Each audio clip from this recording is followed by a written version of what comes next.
Hello, my name is Amechina David Snipes. I am the curator for ASHAWO Who Says You Are a Hoe that just opened in Lagos, Nigeria. We are going to be open from the 29th of June all through till the 27th of July 2024. We are open in Lagos in Shoki. The exact address is number 11 Modena Street off Miyake Street, Shoki, Lagos, Nigeria. And we just opened. I'm so excited. I'm excited because I cannot wait for as many people to come in and view all the works that would be on display. All the works from each of the artists. I have 4 artists on this exhibition. We have Janet Adenike Adebayo, we have Blessing Ofyong, we also have Ulubukomi Ulukitivi, and finally we have Elfrida Gray. These 4 artists have been working individually on their personal works in line with the theme of the exhibition to present or to showcase works that would, speak to you as regards the theme of the exhibition. Works that would bring you into a place of deep thinking into the matter that we are trying to address. So the whole exhibition, which is titled ASHAWO Who Says You Are a Hoe, came from a place of I felt like there was a conversation that needed to be had. I felt like there was something that needed to be said. I felt like there was a topic that needed to be raised and discussed amongst ourselves because this issue is a prevailing issue in our society. As the title goes, ASHAWO Who Says You Are a Hoe. ASHAWO, for those who don't know, is a term that is used to address or describe sex workers or prostitutes here in Nigeria. ASHAWO Who Says You're a Hoe is basically asking the question, who is in the right position to call you a hoe? Who is in the right position to mark you as a hoe? Who is in the right position to address you as a mere sex worker, regardless of whatever you are doing? And the truth of the matter is, even sex workers deserve respect in their personal lives. So the title begins a conversation that has been going on for a long time. Here in Nigeria, it is easy for our system here in Nigeria is already a patriarchy system.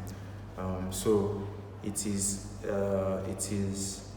as I was saying, it is easy for women to be easily condemned in our society.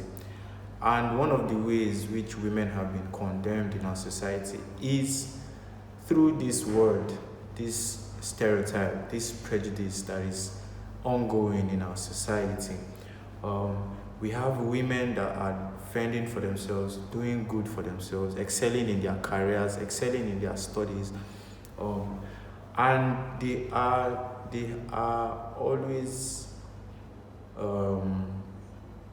always end up being sexualized, overly sexualized, and they always end up being tied to a man. Their achievements are mostly always being tied to a man. For example, we have a corporate worker, a very successful female corporate worker who has been climbing up the corporate ladder for a long time, for years, in her field of work. And when she gets to a certain position, there would be people that would say, oh, she got through to this position, or she got to this position by sleeping with the boss, or she got to this position by sleeping with somebody in the organization that would, because she has slept with this person, put her in that position. Nobody wants to believe that she actually worked her way up to that position. Nobody wants to believe that she has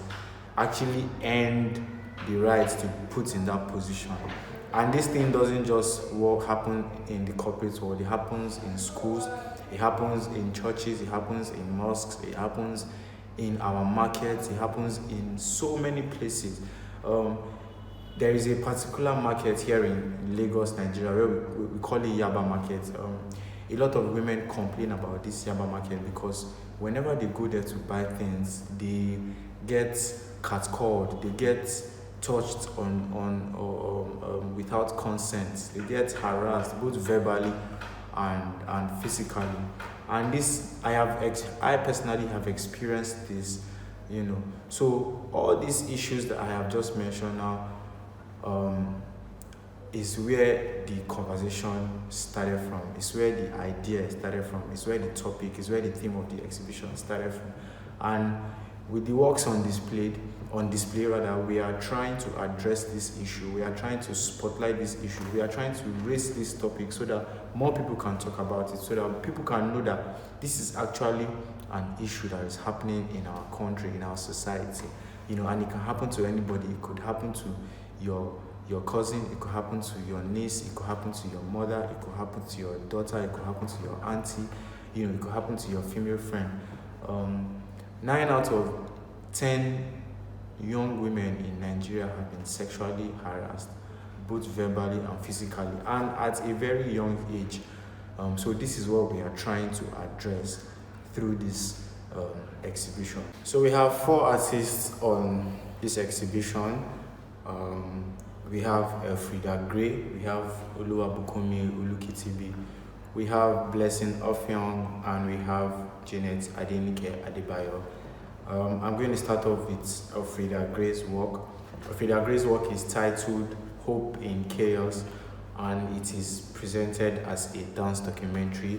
It is a dance video that highlights the struggles of female dancers here in Nigeria and what they experience, in their day-to-day lives, in their day-to-day activities, while performing, while rehearsing, while going out in their personal day-to-day activities, while carrying out their personal day-to-day activities, during performances, before performances, and also after performances.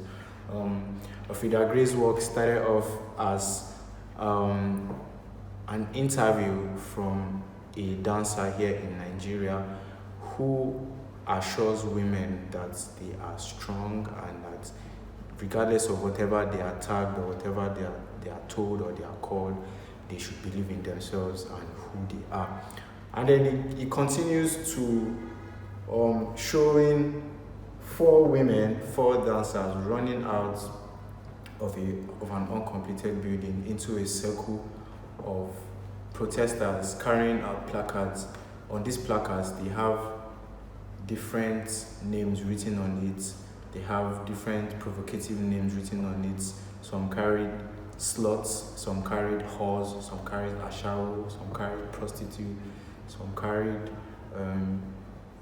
different statements like "she dance and her work," which means is being a dancer a job or a profession.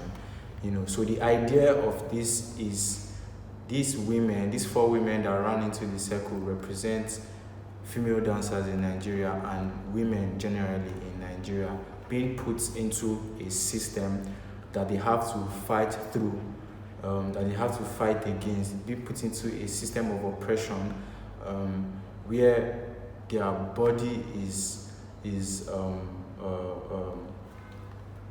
where they tend to face verbal and physical assaults, both sexual assaults and otherwise, from a very young age.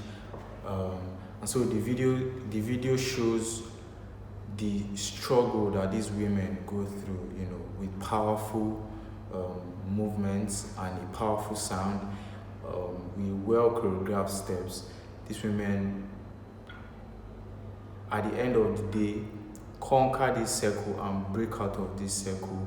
And this is showing and encouraging young dancers out there, young female dancers out there, and women generally, to break out of this stereotype, to push and break out of this prejudice that is affecting them. And the video continues to show various interviews of female dancers in Nigeria and female art practitioners in Nigeria who tell their personal stories and what they've experienced with this prejudice, with this stereotype. There was a female that said at the age of 13, she was already called an ASHAWO by a young boy of about 16 years old, and she was shocked because she didn't know how or where this young boy heard such word, or how he even knows what such word is. There was a video of a female dancer that explained her story. She said she was coming back from rehearsals, from a shoot actually, with her other female friends, and they got stopped by the police, by law enforcement agents, and they were brutalized, they were beaten. They called them ASHAWO, they called them prostitutes, and said I told them they cannot be dancers, and that dance is not even a profession, and that they must be sex workers. Some were beaten, some were assaulted. These are real personal stories, real life stories from people that Frida Gray managed to put on this work. So she interviewed these women live and got their story and infused it into her project. From the beginning of the video till the end of the video, it basically speaks to freedom. It basically speaks to overcoming a system of oppression that has since been going on, that has long been going on, and that people, and it is the work is trying to tell people that women are not they are not objects of gratification. They are human beings on their own. They have a voice on their own. They have a life to live, and they are not just objects, but they are actually human beings. So go check out the work. It's called Hope in Chaos by Frida Gray. So we are moving on to Oluwabukumi Olukitibe's work, which is titled Let Me Breathe, Human. Oluwabukumi is also known as BK, and she is a performance artist, a community engager, a dance and yoga teacher, and also a choreographer from Abuja, Nigeria. Interestingly, Bukumi is the only artist on this project outside Lagos. She's from the capital city, Abuja. So she is bringing a different community, a different energy into this work. BK's work takes a multidisciplinary approach. She infuses visual arts, text, audio, and video into her work. Her section of the hall, her side of the hall, was installed in a very provocative way. She had underwears hanging on the wall. She had tampons on the table. She had rose petals on the floor. And each of these setup has its own personal story. With the underwears that were hung on the wall, Bukumi had a message to pass. She wanted to show the side of the woman that is not really seen. And this signifies issues that women face that are not really spoken about, that are not really talked about. She wants to, with her work and with her setup actually, she intends to provoke viewers that would come into her space. She wants to have, she wanted her space to have a particular feeling. When you get into this space, you get into a certain feminine energy.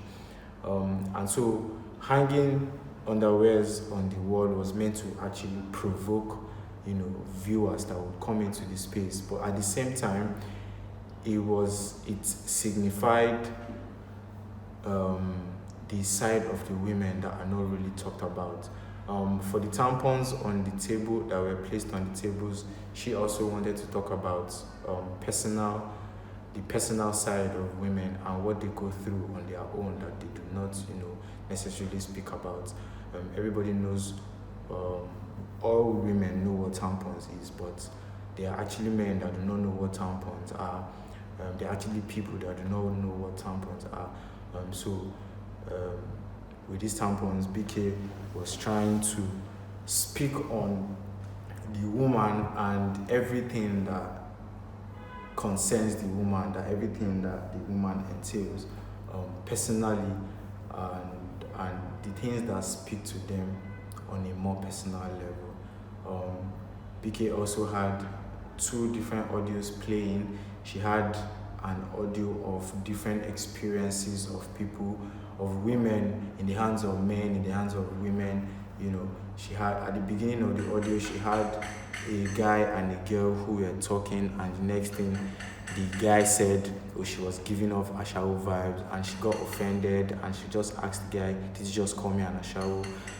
She also had an audio that, she was making so many different feminine sounds, and according to her, the sounds were meant to provoke, the thoughts of people. They were sounds that when you listen to them, you would actually your attention would be, instantly caught. You would want to get into the space and know where the sound is coming from, and know who is making that sound, and know where that type of sound is coming from. Pukumi also had pictures on the wall. There are pictures where she was wearing an abaya. Abaya is an outfit that Muslim women in Nigeria wear. Not just in Nigeria, that mostly Muslim women wear. And she took these pictures in front of a mosque, and she was wearing a pink hair. In Nigeria here, or especially in the northern part of Nigeria, all these things I just mentioned now are totally contradictory, because you would not normally see a Muslim woman wearing an abaya who is now also wearing a pink hair. So, like I said, BK's work is meant to provoke. She taking the picture beside a mosque was provocative, and also at the same time very risky, because people over there do not take such things lightly. While the shoot was going on, she actually had people staring at her, making comments at her, pointing at her. There are actually pictures. There's a particular picture that is on display where there was a woman staring at her with disgust as she was walking by. She also had pictures of her in different yoga poses, in different postures that are on display just at the entrance of her section of the hall. Through this work, BK is generally speaking on the woman as a being who goes through their own personal experiences, and who at the end of the day stands confident in themselves as women, regardless of whatever has been said to them or is being said to them. And then we move on to Blessing Offiong. Blessing Offiong is a fashion designer, and on display she had 7 outfits, all which have names. Blessing had the title of her work is From the Wardrobe of a Rebellious Blackbird. She has 7 outfits: the Goddess, Tunic Bibi, she had Rookie, she has Boss Lady, she has Sexy, and she has Anansa. The Goddess is a captivating portrayal of purity, of boldness, and of cleanliness. The artist tries to capture the essence of womanhood through these outfits that has been untouched by the judgments of society, that stands as a beacon of grace and majesty. That is what Blessing Offiong is portraying through the outfits, the Goddess. For Tunic Bibi, Tunic Bibi's outfit is a representation of resilience amidst adversity. Veiled from head to toe, the figure navigates the scrutiny of onlookers, defying unfounded judgments with unwavering determination. Her other outfit, which is called Rookie, represents freedom and confidence, despite societal labels and accusation. Her other outfit, which is called Boss Lady, discovers the embodiment of intellect and poise as she navigates the corporate world. Despite her achievements, she faces unjust condemnation, a reflection of the challenges women endures in male-dominated spaces, especially in the corporate world. Tunic Sexy represents self-awareness and compassion intertwined. And Ananta is the embodiment of tradition and celebration. All these outfits each stand for a particular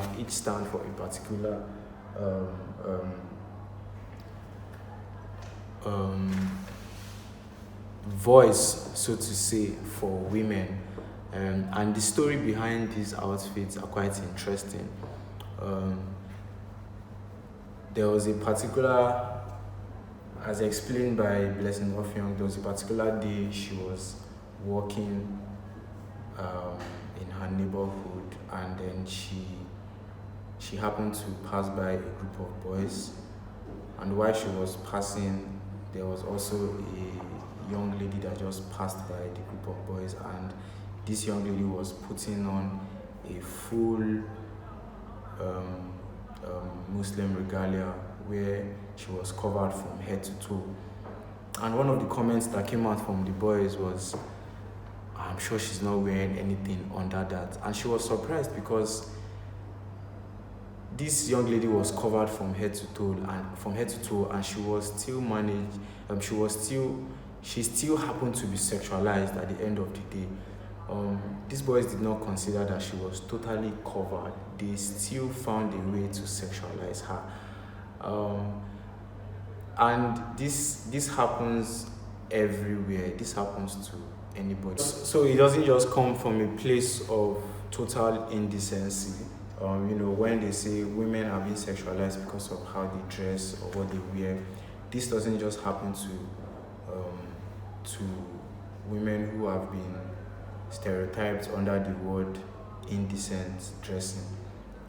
So for something like this to happen to a woman who is totally covered from head to toe goes to show how far this issue goes. So there are women that would like to express themselves through short outfits, through revealing outfits.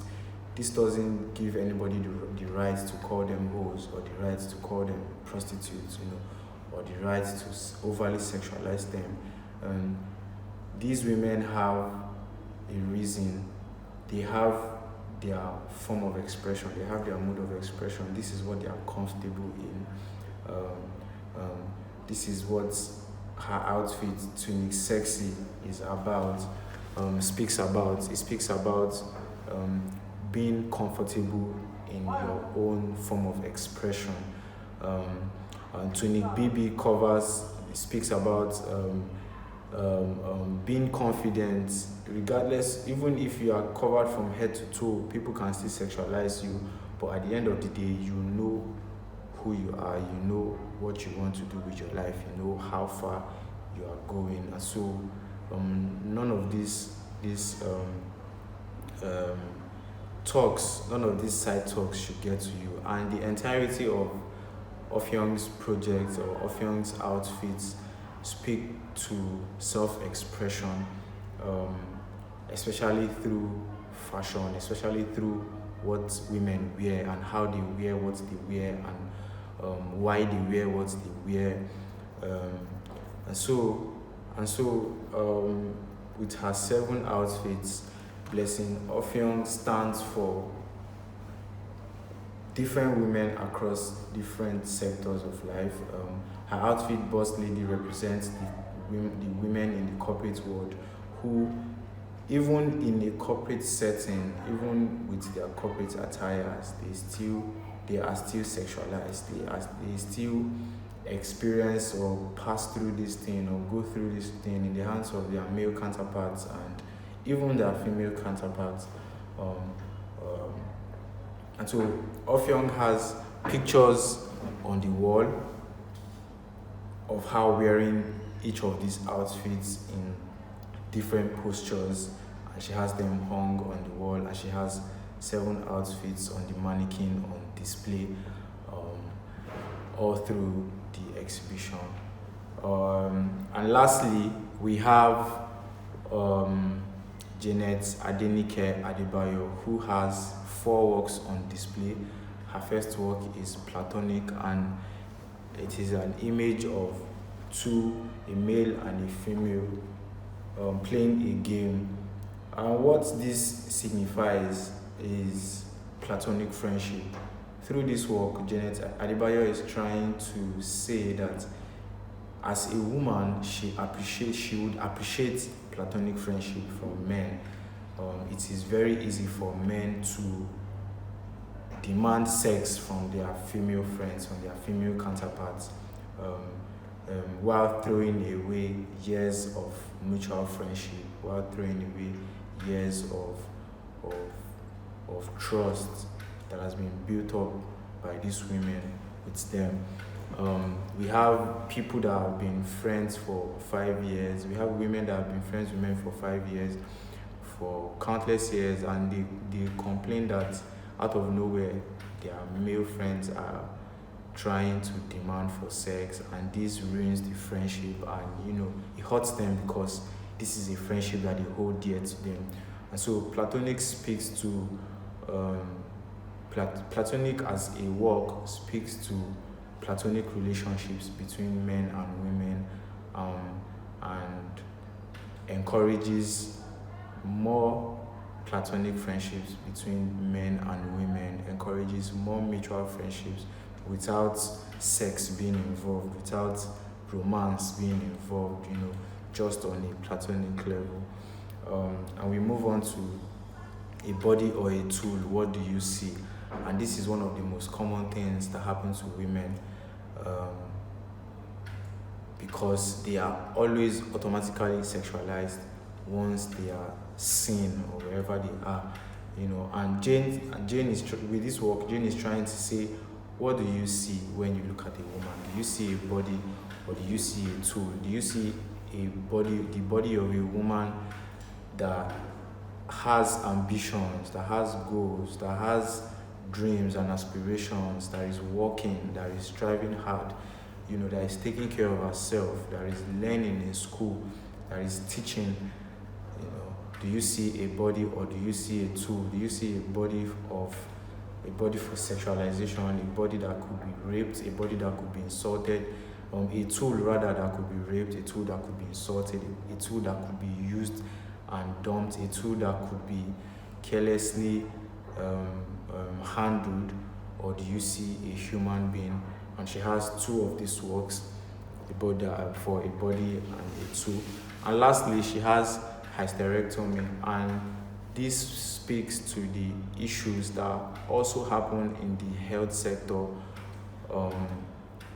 We have women who, because of health conditions, they've had to remove their womb, take out their womb, and they could not give birth again. They couldn't bear children again. And even with this thing happening to them, they are still called names. They are still called, they could say, oh, this woman is an ASHAWO before, maybe she has done ASHAWO before, that's why she cannot give birth again. The stereotypes still affect women even when they are experiencing health conditions, health situations.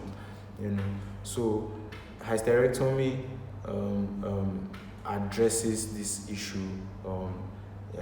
It throws more light that this issue also extends into the health sector. This goes to show how far and how wide women experience these things. And so generally, the idea behind the project is to critically speak on this issue, critically address this issue, so that more people can talk about it, so that more people can see it, so that more people, especially male male counterparts, especially men, so that men can go in, view the works, and understand women, understand their own POV, see things from their own point of view. 4 of these artists were selected based on their personal lives and their personal stories and what they've experienced. For example, Blessing Offiong, who is also a model, has told us a story of how she used to be harassed in a place of work, where she goes to model for picture shoots, for video shoots, and she gets called names just for what she's wearing or how she's walking or how she looks as a person. Elfrida Gray has stories, has experiences of people, just automatically calling her a prostitute because she's a dancer, and people just saying that, oh, dance is not a work, and you are going there to do something else. You are going there to look for men. You are going there to sell your body. So these are issues that these women have faced in their personal lives, and that they have put into their works, and that they are trying to tell the world, and that they are trying to show the world. And so we are calling as many people as possible to come out and view these works. These works will be on display till the 27th of July, and the artist and myself as the curator are hoping that at the end of this exhibition, that this conversation is not just going to die down at the end of this exhibition, but it is going to continue. It is going to be a conversation that will continue being spoken about, being talked about, being discussed. A conversation that will spread far and wide so that more people will be aware of it. A conversation that should be paramount in our day-to-day conversations about things that go on in our society, because this thing affects both the young women, affects both the old women, affects both people in the entertainment industry, people in the arts world, people in the corporate world, and women all across all walks of life. And I'm also especially grateful to be given the opportunity by Apex Arts to curate this exhibition. Over the last year, I have listened to more women and more stories. Over the last year, I have gotten positive feedback and positive remarks about the idea and about the exhibition. And after the opening, it has only been positive remarks, positive feedbacks coming in about how much the conversation is important in our society, about how much women need to be spoken for more, about how this issue needs to be addressed more. So it's been a really interesting period of time for me and for the artist, and I must say for women generally, both the women that were present at the opening, both the women that have seen the works and those that are yet to see the works. It is a very special moment for them.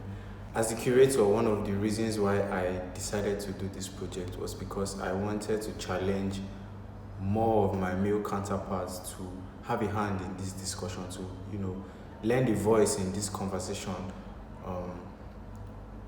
because honestly, men are the major perpetrators of this issue, and so I am using this as an avenue to challenge more men to do better in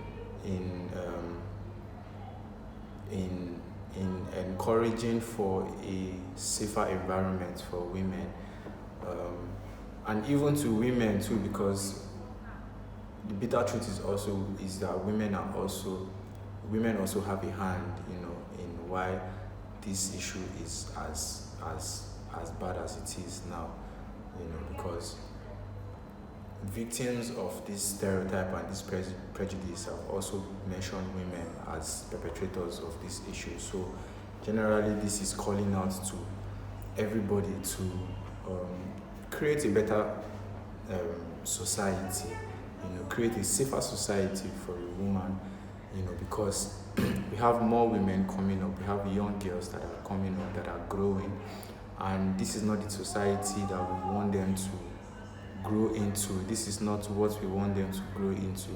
And so I am calling out to everybody with this exhibition. Myself and the entire artists are calling out to people to do better, to join a hand in making sure that women are safe in this society, in their environment.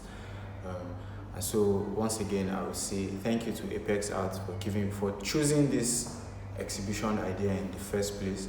Thank you to the 4 artists for agreeing to be part of this sensitive conversation. Thank you to everyone that has had a hand in making this exhibition a success. Everybody involved in pre-production, everybody involved in installation, everybody involved in just setting up one thing or the other. I say a very big thank you. Thank you to Apex Arts for the opportunity once again. And thank you to everybody for accepting this conversation, for accepting this project, for coming out to view it. Thank you to those of you who are not even come out to see the works yet, because I know that you're going to eventually come out. Thank you to everybody. And check out the works. Go check out the works. Go check out the works. Go check out the works. I appreciate the works. My name is Amechina David, also known as Snipes, and I am the curator for ASHAWO, who says you are a hoe. Thank you very much.